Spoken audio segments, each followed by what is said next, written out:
Pergunta que a gente já respondeu bastante, mas é muito recorrente, né? Novamente, me iniciei, mas ninguém me falou os meus EWO, o que faço. Infelizmente isso é muito comum. Vamos lá, você tem que agora não ficar estressado, não ficar com temor, com pavor, tá? Como eu sempre explico, uma pessoa quando fica assustada tem mais chances de errar novamente. Calma, muita calma nessa hora, como falam vocês aí no Brasil, tá? Tem que procurar um sacerdote sério, babaláwo sério. No caso de você tem que resolver uma questão com um IFA, procure um babaláwo sério, tá? E para isso você vai ter que estudar o cara, você vai ter que seguir o cara, fazer perguntas, entendeu? Para logo tomar a decisão de você começar a se cuidar. Se o cara está treinado e conhece um pouquinho sobre IFA, ele vai saber o que fazer. Ele vai te pedir que você leve suas coisas de IFA e aí larga na mão dele que ele vai te conduzir bem, tá? Mas não ansiedade, não sair correndo, não se dar a cabeça contra a parede. Isso resulta mal. Lo que começa ruim, sempre termina ruim, tá? Então, tranquilo, com calma, com paciência, tá? E faz isso o Beyonu, Suruni Papaiwa. É dizer, a paciência é o pai do caráter. Uma pessoa que perde a paciência, que fica alterado, ele tem muita chance de errar, de pegar um caminho que pode até piorar a situação da pessoa. Assim que tranquilo, tá? Aí, Cris falou, eu aprendi isso com o senhor. Aí, Cris, saudade de você, Cris. E Vanessa, boa noite, bem-vinda, tudo bem? Fadumi, capo, Fadumi.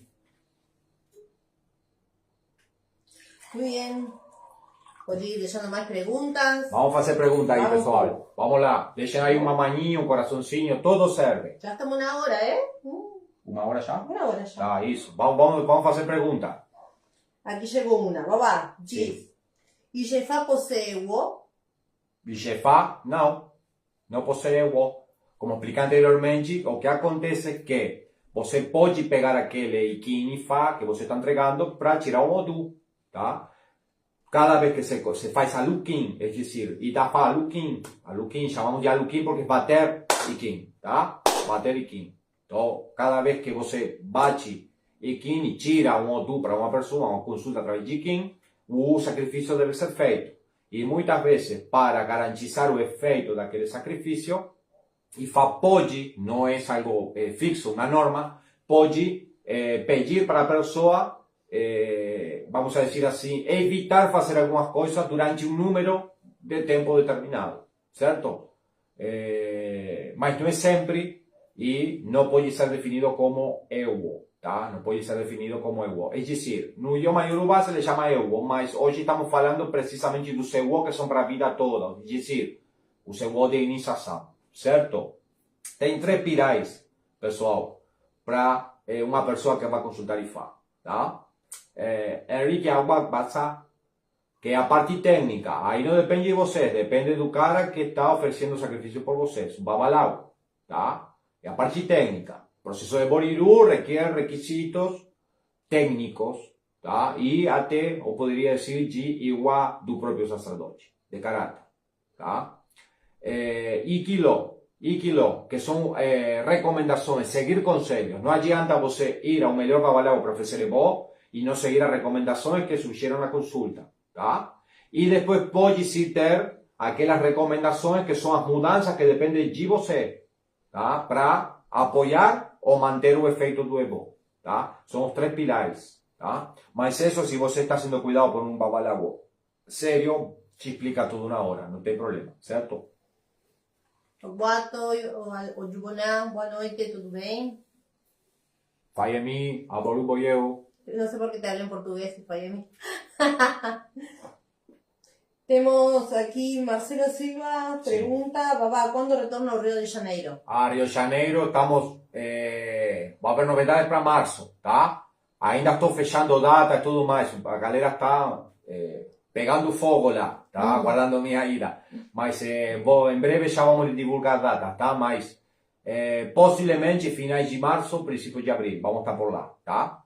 Estamos fechando também datas para outras partes, regiões do Brasil, tá?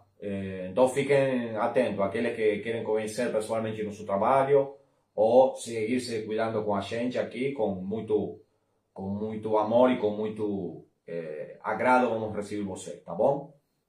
Aqui chega uma pergunta que está muito boa, Babá. Uhum. Ela diz: Babá, eu passei por uma consulta com um babaláwo e na consulta ele me deu um ewô. Pode explicar um pouquinho sobre isso? Normalmente o que se faz, os ewô podem ser estabelecidos pelo próprio Ifá após o sacrifício, tá? Após o sacrifício, como akoshé. Quando falamos de akoshé, sempre é após o sacrifício, tá? Mas, reitero, então, hoje estamos falando de ewogenização, tá? O que Ifá pode dar depois do sacrifício é uma recomendação para você evitar, vamos a dizer assim, contradizir espiritualmente aquilo que foi feito, tá? Por exemplo, não sair em Oru, que é uma hora, específica da madrugada, onde normalmente energias ruins podem estar soltas, vamos dizer assim, não passar por encruzilhada, não entrar em buraco, não tomar banho de mar. Isso vai depender do Odu no qual você ofereceu o sacrifício, tá? Tem alguns Odu que são enfáticos nisso, tá? Um ato, uma comida, um cor pode colocar novamente em nível Odu, tá? Pessoal, estou sendo sumamente simplista para me fazer compreender, tá? Ou seja, é muito mais complexo para que entenda, tá? Então, não vejo assim muita lógica de cair o Odu e o cara só mandar aquela do ewô, entendeu? Normalmente o ewô se faz para manter ou apoiar o efeito do sacrifício, portanto, sempre vem após o sacrifício. Temos outra consulta aqui, Babá. A pergunta diz: duas pessoas com Itefá e quem tenha Odus diferentes, mas Sim. coincidentemente com o mesmo ewô. Aham. Se não é respeitado esse ewô, vai gerar problemas idênticos nas duas pessoas? Não. Eso es una excelente pregunta. Inclusive eu gosto desses retos técnicos assim. Vamos lá, como expliquei lá no começo, os ewô não são tirados da apostila, tá? Nem da cabeça do cara porque achou ou porque alguma entidade falou no ouvido dele. Não é assim. Ewô é um dos cultos mais técnicos, onde o cara tem que ter uma bagagem de treinamento e formação na cabeça abismal, tá? Então, cada ewô tirado em cada Odu tem uma informação que respalda ele. Vou te ser mais simples na resposta. Duas pessoas diferentes Odu podem ter interdição de usar paño vermelho. Mas em um Odu se conta uma história do porquê não usar paño vermelho, em outro Odu se conta outra história completamente diferente do porquê não usar paño vermelho. Ok? Agora, mesmo duas pessoas com o mesmo Odu tendo ewô que batem, tá? Se a pessoa quebrar esses ewô, como a origem do ewô em ambos Odus são diferentes, o efeito vai ser diferente. Quero dizer que em um Odu, o ato da pessoa ter um ewô de paño vermelho e ele quebrar, é dizer, usar paño vermelho, pode trazer a morte para a pessoa, prematura, tá? Em outro Odu, tá? Aquela história que respalda aquele ewô pode dizer que se a pessoa utiliza paño vermelho, rejeita a riqueza. É dizer, ele vai começar o dinheiro vai fugir fora da sua vida. Compreende? Dois Odu, mesmo ewô, porém, origens diferentes e efeitos diferentes na hora de não cumprir eles. Certo? Ótimo. Babá, o ewô pode mudar ao longo do tempo? Não. Ewogenização não muda, tá? Não muda. Os ewôs que são revelados através do processo iniciático ficam para a vida toda, certo? Não muda não, tá? Quando um ewô é quebrado, quem é o responsável por punir essa falha? O próprio orixá, o próprio ori da pessoa, tá? O próprio ori da pessoa eu diria que é maior medida, mas o próprio orixá.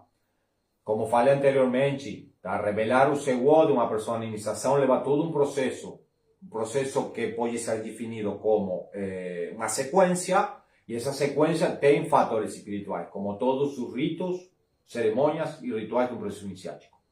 Um desses rituais é o reconhecimento da pessoa publicamente de seu ewô e a descompatibilização de os sacerdotes e a comunidade que estão fazendo aquela iniciação. É dizer, a partir de agora, a responsabilidade é sua, certo? O fato da pessoa não respeitar os EWO pode virar de costa o poder daquele orixá na vida da pessoa, tá? Mas o primeiro que vai, vamos dizer assim, deixar de apoiar a propriedade da pessoa é seu próprio orixá. E, obviamente, como, para quem não assistiu uma live que eu fiz internamente no Akodá, que eu vou ver se consigo subir essa live para YouTube, que eu falei de Exu. Exu também tem esse papel, o Paulo do Mar, é dizer, em vários Odu e Fá, referentes a Ewo, também podemos ver o papel de sanção que o Exu tem conforme a isso, tá? A diferença de, por exemplo, os exemplos que traz você para lá do Oyakumeji, a la Panirawe, tá? E a Ijapá. São duas histórias completamente diferentes. A diferença é que a la Panirawe não progredia e ele não sabia que estava quedando um Ewo. Já um Ijapá sabia, tá? Sabia. Então foi muito mais detonante o efeito adverso para a tartaruga que para o filho da cobra, certo? O Awô acontece a mesma coisa. Quando você se torna ciente desses Awô, você reconhece ante o sagrado e ante a própria comunidade esses Awô, tá? E passa por o ritual certo, onde você fica descompatibilizado, tá? Aí o problema é seu, tá? Não tem reclamação, tá? Não é problema nem do Papalágua, nem do Ojuboná, que não alafiou o obi, que falta uma folha, entendeu? Aí não adianta chorar, tá? Aí não adianta chorar. Você se iniciou, você já faz parte da comunidade, se explicou tudo direitinho, você reconheceu perante aquele orixá seu Ewo, tudo mais, certo? Agora tem que se comportar como um Awô, tá? O Saishu, o Saogbe diz que um Awô não pode se comportar como um Ogberi, porque um Awô é quem carrega o cadáver do Ogberi na cabeça,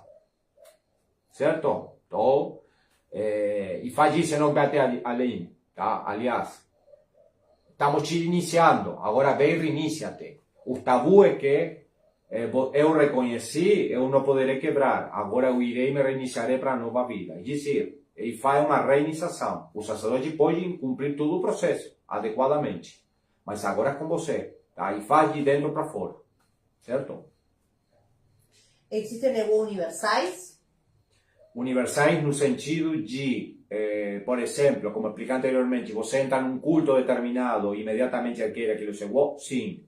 Agora, universais, no sentido de que toda a humanidade deva cumprir o mesmo Ewo, no sentido espiritual da palavra Ewo, que é o que estamos falando hoje, não.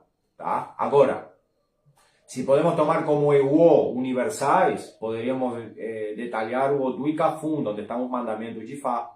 Isso é para todo mundo seguir, entendeu? Por exemplo, não matar, não ficar com a mulher de outro sacerdote, não se aproveitar dos mais desprovistos, indefensos, não levar pessoas por vias falsas, enfim, tá? Não defecar num pote onde se faz aceite de dendê, enfim, tá? E Kafun, tá? Lá no grupo de WhatsApp do Akodá eu deixei lá o Ikafun, tá? Com todos os mandamentos. São 16 mandamentos, que normalmente é o que todo seguidor de Fá deve cumprir como um Ewo, vamos dizer assim, como uma filosofia, ou tentar evitar aqueles atos, tá? Então, aqui temos outra pergunta que diz... A pergunta diz: devemos ter a preocupação de saber os Ewos de nosso sacerdote? Pessoas, professores e familiares, perdão. Por exemplo, ¿até que punto os Ewos deben ser guardados en secreto ou não? Não é secreto. Ewo não é secreto, tá? Assim como o Odu da pessoa. Eu sei que tem outras correntes, outras tradições de Fá que resguardam isso, entendeu? Tá? Igual que os nomes de Fá e tudo mais. No ICC não procede isso. O que acontece é, por exemplo, você pertence a um templo, tá?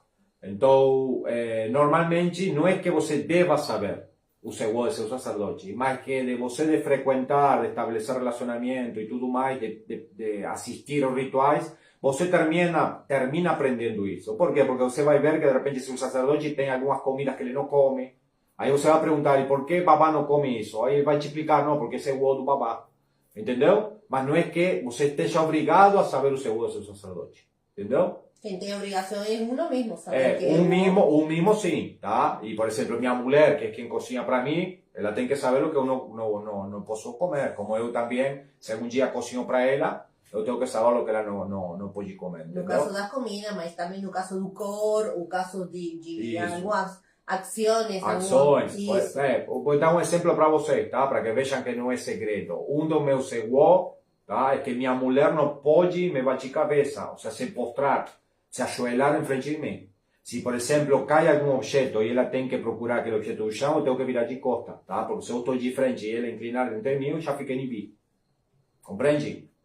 Que tem, além disso, tem o tá? Que eu vejo também de que, como muitos pessoas sem preparação estão se lançando a iniciar pessoas no IFA, vem com aqueles basiquinhos que todo mundo conhece, tá? Ah, eu não posso vestir vermelho, ok. Eu não posso comer frango, ok. Eu não posso, e por aí vai, tá? Tem que são verdadeiramente profundos, tá? Que requerem que o sacerdote que esteja lá tirando aquele para você conheça verdadeiramente profundamente IFA, é decir, por isso que uma pessoa com pouca bagagem, o estudo, preparação ou experiência dentro do IFA não pode fazer IFA para ninguém, tá? Porque estamos falando de algo verdadeiramente sério, como vocês viram nas histórias que trouxe para você hoje, tá? Pode ser nocivo, a ponto de a pessoa ter morte prematura, certo? Então, existem situações em cada odú que são que são verdadeiramente, poderíamos catalogar como estranhos, tá? Mas está a história que respalda isso, e o porquê a pessoa deve evitar. Tá? Algo tan simple como no permitir que sua mulher se ajoelhe em frente de você. Entendeu? Obviamente, eu sei por quê. Tá? Eu tenho o verso, tenho a história e sei quais são as consequências que vão trazer para o meu destino isso. Entendeu? Então, está tranquilo. Mas é por isso que você tem que ser orientado por sacerdotes sérios, com caráter e conhecimento. Senão, não adianta. Tá? IFA pode chegar a ser a pior coisa que uma pessoa tente na sua vida. A coisa mais frustrante e cara. Tá? Porque IFA pode chegar a ser muito caro, mal feito. Bem feito, você gasta uma vez sozinha e sua vida é uma maravilha. Tenemos aquí una pregunta, va en español. Sí. Dice, al comienzo usted comentó de ego social y ego cultural. ¿Cuáles serían, por ejemplo? Ego social y ego cultural. Ah, los ego que pertenecen a la cultura en sí. Ahí está. ¿Cuáles serían, por ejemplo? Por ejemplo, un ejemplo gráfico de la cultura Yorubá. Ninguém asubia... Español. En español, sí. Mejor, me simplificó la vida, porque no lembraba esa palabra en portugués. Ejemplos de ego en la cultura Yorubá. Nadie en la cultura Yorubá silba dentro de casa.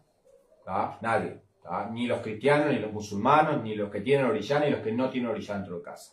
¿Por qué? Porque en la cultura Yorubá se sabe de que silbar dentro de casa despierta la furia de Opaluaye, Uniwuwato, que es un orillá que se le teme mucho en tierra Yorubá. ¿Tá? Por ejemplo, nadie en tierra Yorubá deja botellas de alcohol vacías sin recostarlas, e inclusive si es redonda la botella se va a rodar. ¿Tá? Porque todo el mundo cree, directa o indirectamente, como creencia espiritual o creencia cultural, de que el acto de dejar botellas de alcohol vacías dentro de casa despierta la ira de Ogún. Hay un mito de que cuando él llegó cansado de la batalla a Ibe, el pueblo de que él había fundado y estaba en manos gobernado por su hijo, él llegó y las botellas estaban vacías y él se monta en furia y empezó a matar a todo el mundo. Entonces, eso es una de las interdicciones que todos los yorubás normalmente cumplen. Después hay otros, como por ejemplo barrer los pies de una persona. Y después hay otros de índole moral, ¿no? Porque, por ejemplo, si un sacerdote se divorcia de su mujer, ningún otro sacerdote de ese culto tiene el derecho de establecer una relación con ella. ¿No? Eso es algo... Si eso ocurre, ustedes ni se imaginan el problema que eso ocasiona. ¿Tá? Hay cosas así que son de índole más bien cultural, ético y moral, ¿tá? Que obedecen más a la cultura yorubá. ¿Tá? Pero si nos decimos Onisheshe, en teoría deberíamos replicar lo máximo posible la cultura yorubá, ¿verdad? Porque todo lo que hagamos o no hagamos, en definitiva, va a traer una consecuencia o un beneficio espiritual. ¿tá? Nada es porque sí, nada es porque yo hallo, nada es porque me parece, nada es porque vi en un documental que es así. ¿Tá? Todo está respaldado. Ahora existen sí algunos modismos que todos los Yorubá intentan evitar, que obedecen también a la cultura de Orishá, mismo que aquellas personas no sean practicantes.